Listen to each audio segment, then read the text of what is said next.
Good evening and welcome to a very special and bonus episode of Monsters Among Us. Now the fine folks at Blackwood Podcast has made this bonus episode possible, but more on that in a moment. I'd like to first launch into a call. The following is Elvira's call from Parts Unknown. Hi Derek, this is Elvira again. This is my second call that I'm contributing to the show. Again, just want to say awesome show, love it, listen to it almost every day now. This story came in after I heard another caller bring up a hometown legend of La Llorona. So this didn't happen to me, however it did happen to my grandfather. He has now passed, and my grandma told me the story of his encounter with La Llorona. Now, my grandfather was born in Mexico, where this legend is very, very prevalent. I know it's pretty much spread throughout, like, the Southwest and God knows where else. But anyway, so the variations that I've heard, the ones that I think kind of stuck with me, because there are several different variations of how this weeping or wailing woman has come to be, is that something about her wanting to get married to this very wealthy, rich man. And this very wealthy, rich man, you know, she was extremely in love with him. However, he did not want to marry her because she had children. So her way of, being able to be in love with this man was to get rid of her children. So this is how the story, supposedly, this variation came to be, where she drowns her children in order to not have kids. You know, that way the man will love her and be with her. She does so, and the man finds out about this and I guess is completely disgusted by her for having done this and doesn't want to be with her. So it kind of backfired, now she doesn't have the guy, she doesn't have the kids, so she's, kind of roaming about Earth, wailing for her kids and how miserable her life ended up. So, she's set to snatch up kids, she's set to, snatch up people. And it seems like she tends to hang around places where there's, like, water. So this particular story that my grandfather incurred, he was younger, he was hanging out with one of his buddies, and it was the middle of the night, not really sure what time, it was dark, and they were kind of on the edge of a river, just kind of hanging off the dock, talking, probably, chit-chatting about whatever guys chit-chat, maybe drinking a beer, something of that nature, when they heard some crying, like a woman crying. So my grandfather's buddy was a little bit more, I guess you could say, vulgar. He started kind of joking around, saying, hey, come here, I'll take care of you. And joking around or not, my grandfather said that out of nowhere, the guy just kind of falls back on his back, and he's making these choking noises, like there's something on his chest. And my grandfather doesn't see anything, but he's freaking out because he doesn't know what's going on with this guy.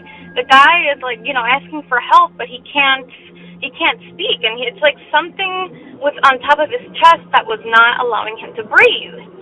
So eventually this thing gets off of him.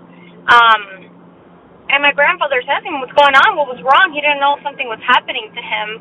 The guy was just so freaked out, he didn't even want to talk about it. But right after he made those little, cheeky remarks to whoever was crying, that he noticed this big invisible entity had laid upon his chest and wasn't allowing him to breathe. Nothing actually happened to my grandfather. He didn't say anything. He was just kind of freaked out about it. He told my grandma what happened, but, obviously it's just one of those things people kind of write off. I always do wonder, the guy could have been joking, obviously, but, as my grandfather had told my grandma, this guy was not the kind to be easily scared. And the way he was after that experience, he was genuinely freaked out. That's how my grandfather knew that something actually did happen, but the guy obviously didn't want to talk about it. So that's my story. I wanted to add to it just because I have heard other people call in. And La Llorona is a really big deal in a lot of, the Latin culture and just, in Mexico in particular. So it does seem interesting. I wonder if there is really any truth to it because it's so big and so popular. But, yeah, I wanted to share the story with you, see what your thoughts were, and hopefully we get down to more cool stories. Thanks a lot, Derek. Bye. Thank you, Elvira. I can tell you that the La Llorona legend is definitely picking up steam as of late. There's actually a movie called The Curse of La Llorona coming out later this year, starring Linda Cardinelli, who you may recognize from Scooby-Doo and Freaks and Geeks, and directed by Michael Chavez. Now, I'll be honest, I haven't seen a trailer for this, but anything, urban legend related, I'm definitely going to check it out at some point. So that's something I'm going to definitely watch. Now, as far as the La Llorona legend is concerned, I know we've touched on that several times on the episode, but I'm wondering if anyone's ever taken the time to try to trace that back to an actual individual. And if that has happened, has there been any truth to the legend whatsoever? Perhaps, maybe in the 1800s, there was a woman that actually drowned her kids, or they were accidentally drowned, whatever the case may be. But is there any fact, I guess, to this urban legend? Either way, I truly appreciate the call. Thank you so much, Elvira, and I love the name. And now, as I teased about in that very brief opener, you all know the stories about the world's most infamous cryptids. The top dogs are obvious: Bigfoot, Loch Ness Monster, Yeti, and the Mothman. But there are countless other cryptids beneath the rolling waves, roaming the darkened woods and tormenting our imaginations. But there's one cryptid that you have not even heard of yet. One that's about to become a household name. The Blackwood Bugman. You see, there's a new podcast in town. A show that is equal parts Blair Witch Project and Stranger Things. A tale about 3 teenagers who start a podcast to investigate their own local legend. An urban legend about a deadly monster that lives on the outskirts of their tiny Connecticut town. A creature that might just prove to be more dangerous and more real than they ever expected. You're about to hear a preview for Wondery's new podcast thriller, Blackwood, in which 3 local teenagers spend a summer researching and investigating the local legend of the Blackwood Bugman. But they'll soon learn that there is more to the Bugman legend than they ever could have imagined. And while you listen to the following preview, be sure to subscribe to Blackwood on your favorite podcatcher. In addition, I'll also post a link to the show in the show notes for this special episode. And if you like what you hear, be sure to share with friends. Now, without further ado, a special sneak peek at Wondery's new podcast, Blackwood.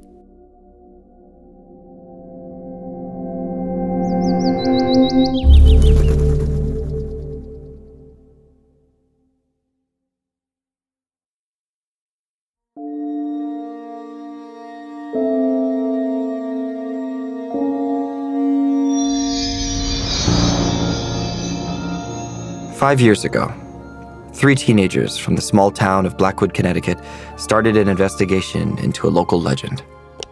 We are officially recording. Wait, hold on. Within weeks, their names would be added to a long list of tragedies in town. Everything you're about to hear was recorded by them. All of it. It wasn't until recently that I got access to the audio and decided to make some edits. What's the problem? She doesn't know what she's doing. Just hold on 1 second. I wrote a script. It's somewhere in here. Of course you did. These recordings might help unravel what happened to them. Only one escaped, another institutionalized, and the last is missing to this day. 3 lives ruined. All in the course of recording the Blackwood Podcast. You can kick against his thickly scaled body, scratch at his bulging red eyes, but you won't escape the Blackwood Bugman. With a twitch, he sinks his razor-sharp teeth into his prey, draining the blood and replacing it with his mind-warping venom. Welcome to the Blackwood Podcast. My name is Molly Weaver, and on the show we're going to learn where this terrifying local legend started and figure out why few people will talk about it today. I'm sitting with my fellow producers, Brian Anderson. Don't wave, say hello or something. Hello. And Nathan Howell. Hey. Brian, let's start with you. What is the version of the Blackwood Bugman that you know? Good question. I don't know. I always imagined the Bugman as like the Terminator meets the Fly. You know, dripping wet, disgusting, but basically just a giant bodybuilder who casually eats people. Okay, is that what you heard when you were younger, or is that just what you imagine? It's definitely probably just what I imagined. I'd heard he's like a protector, you know, he protects the woods and stuff. So you're saying he's not a Terminator who eats people? No, but it's dope, right? No. And Nathan, you're new to Blackwood. Is that a question? Well, I wonder if we can get a perspective of the legend from the new boy in town. You want to answer the question, new boy? Did I say new boy? Did I? Yeah. Okay, let's take that again. Molly and Brian, having been friends their whole lives, typically spent their summers working on a project. When they were 11, they tried to start a band. At 13, they wanted to shoot their own Alien movie. But at the end of their sophomore year of high school, Nathan Howell moved to town and eventually joined the team. Inspired by their favorite horror podcasts, Molly and Brian wanted to produce their own show, be the first to release a full breakdown of the Blackwood Bugman legend. Nathan's motivations were a little less creative. There's nothing else to do in this town. There's tons of stuff to do here. Like what? Go to the mall? Or the movie theater. Which is in the mall? Yes. Your mom never talked about creepy stuff from her hometown? No. No, she never really talked about Blackwood at all. We wouldn't even be here if she didn't have to take care of my grandpa, so I'm just glad there's some stupid monster to talk about. That's not totally stupid. People have seen it. Like, people have said they've seen Bigfoot, right? So you're saying Bigfoot isn't real? Dude, come on. You don't know. Listen, I'm not saying I definitely believe in the Bugman. I'm just saying there's like a lot of people that do. Some say the Blackwood Bugman is timeless, an ageless demon watching over this region since before mankind even existed. Yeah, wait, hold up. How do you do that? Do what? You sound like an actual reporter. I am an actual reporter. And so are you. Okay, let's go. Blackwood for life! Oh, God, kill me. I'll kill you. Guys, shut up. Here somebody comes. Excuse me, sir? Do you have a second to talk about a local legend? Not today, sorry. All right, well, we're off to a great start. Well, that's a good example of something I can just edit out. Excuse me, ma'am, have you ever heard of the Blackwood Bugman? You're blocking the sidewalk. Yeah, you suck at this, dude. Oh, yeah? You try it. I will try it. All right, what about this guy over here? All right. Pardon me, sir, but have you heard of the Blackwood Bugman? Bugman? See? What's that, a movie? Sure, I've heard of them. Some nonsense about scaring kids, right? My son scratched up my car and blamed the Bugman. Does that count? I have a cousin who said she saw it. Really? Can we talk to her? She's dead. I'm so sorry. How did she die? None of your business. Have a good day. Yeah, so her cousin was definitely killed by the Bugman. This sucks. Honestly, this is kind of what I was expecting. It's why our podcast is interesting. It's interesting because no one gives a shit. No one talks about the Bugman. But it's such a weird story. There's like kidnappings and stuff. There has got to be some truth to it. Maybe. Oh, hey, look, how about her? Excuse me, ma'am, do you believe in the Blackwood Bugman? When I was a kid, sure. Why? Wow, that's great. We are recording a show about local legends. Can we ask you some questions? Ask away. Thank you. First of all, what's your name? Karen. Full name? Karen Patterson. I've lived in Blackwood my whole life. What do you think you know about the Blackwood Bugman? He just means, well, you get it. Yeah, just tell us the way you heard it, like you're telling us an urban legend. Oh, This is fun.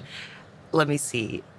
So I heard the Bugman lives in Prescott Park. He sleeps during the day, comes out at night to hunt for campers, kind of like a vampire or a mosquito, I guess. Excellent. Would you say you believe in the Bugman? Well, kinda, yeah. Seriously? Sure. My pop used to tell me this story about a girl who got carried away by the Bugman. I used to make him tell it when I had sleepovers. Does your father still live in town? Oh, he lives right down the street. Do you want to come talk to him? Thank you so much for agreeing to talk to us. Oh, my pleasure. Seem like nice kids. I am a very nice kid. I met the other two. Sir, would you mind stating your name for the recording? Richard Patterson. And have you lived in Blackwood your whole life? No, I grew up in New York. My family moved here when I was about 12. How come? My father got a job in the mill. Speaking of which, you're Stuart Howe's grandson. Yeah. You look like him a little. Do you believe in the Bugman, Mr. Patterson? Yeah, I do. Why do you think so few people believe in him? Well, I suppose it's easier not to. I guess so. Your daughter told us you know a story of a girl who saw it? She was one of the victims, yes. What do you mean? I mean, she was taken by him. That's awesome. Her name was Abby Dunn. She'd been seeing Matt Cooper, used to run the post office. Now his kid does. Arnold, Paul. Right, Arnold. Loses half my mail every week. Anyway, Matt Cooper told me they'd snuck a few of his father's beers out. Went to park down by the woods. They were drinking. And, well, suddenly Abby starts screaming. Says she saw someone in the woods. The Bugman. Cooper looks and sees nothing. But she swears she saw someone watching them. Does Abby's family still live in town? No, her folks moved away not long after everything happened. So you've never seen the Bugman yourself? Never. Thank God. Did you ever think Abby just ran away? No, Abby's body was found. They say she might have fallen down a rock face, but... She died? Banged up beyond recognition, just like the others. Sorry, when you say the others, you mean... The other victims. Pop, I thought this was a made-up story. What? No, I mean, maybe I held back some of the details. You were just a kid, but... No. Abby died in those woods. No one wanted to hear it, but I always figured she and Cooper got into an argument. Probably got out of the car to get away from him, ran into some trouble. It would be really easy to get lost out there. Yeah, and it wouldn't take much to end up hurt. But no, I think it was the Bugman that got her. So you're being for real? You really think that a Bugman ate your friend? What? The Blackwood Bugman? The legend about... What are you talking about here? I'm not talking about some creature. But you said the Bugman. The Bugman I'm talking about is a real person. A real killer. Molly, have you ever heard of this? No.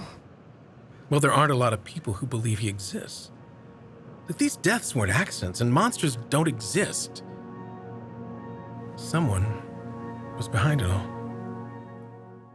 That was just a preview of Blackwood. To hear the rest of this episode, subscribe to Blackwood on Apple Podcasts, wherever you listen to podcasts, or find a link in the episode notes. Now, I'll be perfectly honest with you guys. I don't typically listen to narrative-style podcasts, but this one has me intrigued. So as I said in the opener, be sure to subscribe to Blackwood on your favorite podcatcher and give it a listen. The show premieres tomorrow, October 24th, so be sure to be the first on your block to give the show a listen. I know I will be. Now, before I close out this bonus episode sponsored by Blackwood, I thought I'd play one more Boogeyman-inspired call. So without further hesitation, the following is John's call from the state of California. How's it going, Derek? My name's Johnny. I'm calling from Watsonville, California. I had a quick story to share. I've been listening to your podcast. You've been talking about a lot of ghosts on the road, urban legend type stuff. I live in between Gilroy and in Watsonville. There's a road that's connected to both cities. It's called Mount Madonna, and you got to go over the hill to get there. One time, I was doing work in Gilroy till 3 to 4 in the morning. We were auditing stuff. We needed to do work while there was no customers in the store, so we headed back to Watsonville. Foggy night, very, very dark, pitch black, very, very eerie. We start driving back from the top of the mountain, going back to town. It's me and another employee with me, a girl. I'll leave her name out. We were driving back. She was actually driving. I was in the passenger seat. We were headed back. About 5 miles in, there's a old broken down motel. It just sits there on the side of the hill. It's been broken down forever. It's never been touched, never been fixed or nothing. So we're driving, and then we see a guy dressed in all black right in front of the road, kind of like on the side where you were to pull over with a flat tire or whatnot. We were wondering like what this guy was doing. We were looking for a car or anything to kind of explain what he was doing on the road, but he just looked at us and we just drove right past him. He gave us this like weird look. I couldn't really catch his face. The driver was she was kind of startled by she was about to hit her high beams, but I just told her not to. It was kind of rude. So we drive down. We're going down the hill about probably like 6-7 miles going down. And then at the end of the road, there's a cemetery, kind of a newer cemetery. As soon as we get to it and we're driving towards it, we see the guy again. And we were just, wow, like, it's so impossible to get from the top of the hill to the bottom that quick, especially walking. It's almost impossible. The guy just looked normal, like I said, exactly how he was dressed. Didn't look sweaty, didn't look tired, didn't catch a ride because we were the only ones on the road. So yeah, I mean, that creeped us out. That's the only story I have that I can kind of relate to paranormal activity. Mount Madonna's very famous for I don't know if you've heard the story of Sarah Miller, I believe. She was riding a horse back in 1875, and she had passed away because the horse dropped her. Her dad passed away from sadness a couple months after that. And then there's been a lot of reporting that she wanders the road, that she'll hitch to the back of your van and or a car, truck, whatever it is, and just kind of hang from it and just let her feet dangle, kind of like playfully catching the ride to get off the mountain. I guess it's the urban legend. Another one in the same area is a newlywed couple that just got married in Watsonville, heading towards Gilroy for their honeymoon. Their car breaks down midway, no signal, nothing. I believe this happened in the 80s. Van pulls over to allegedly give him a hand, ends up beating up the husband. They rape the wife, kill him, throw him on the side of the ditch. There's like a little river on the side while the trees are at. And they say that she wanders the streets, the mountain as well, and hitches a ride with anybody that's drunk and just inebriated pretty much. So thanks for giving me the opportunity to share it. Hope you guys like the story. Catch you later, man. Bye-bye. Thank you, John. Now I got a question. Have old hotels always been spooky, or is that something that we have Psycho to blame for? Whether they're open or not, they're terrifying. And I can tell you a short story. We were driving back from Ohio earlier this year, and we ended up staying somewhere in New Mexico. Now, we traveled with all 3 of our cats, and that's initially why we drove. Just can't fly with 3 cats. They just don't let you do that. So anyway, we're staying in this hotel, and we let the cats out of the carrier, and they go bananas. All 3 of them, fairly mild-mannered cats, just meowing at the top of their lungs for hours and hours and hours, to the point where neither of us slept, and at 3 in the morning, we looked at each other and said we may as well be on the road. So at 3 in the morning, we packed everything up, got on the road, and took off. I looked up the hotel, and as it turned out, a year prior, somebody was murdered in that very hotel. Now, is there a correlation? I doubt it, but it was certainly strange. I didn't feel a thing, but my poor kittens, they did. Anyway, moving on to your call here, John. I'm wondering, Is there any chance it could have been the same person? Could they have got a ride on a train or rode a bicycle down a shortcut on the hillside? Or is there any way that that person could have got to the bottom of that hill?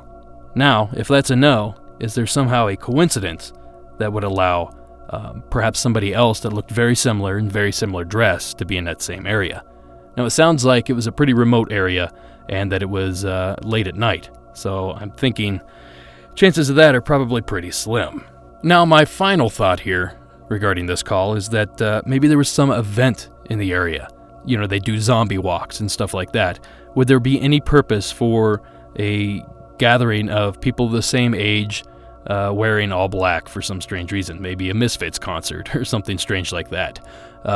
Something you got to think about.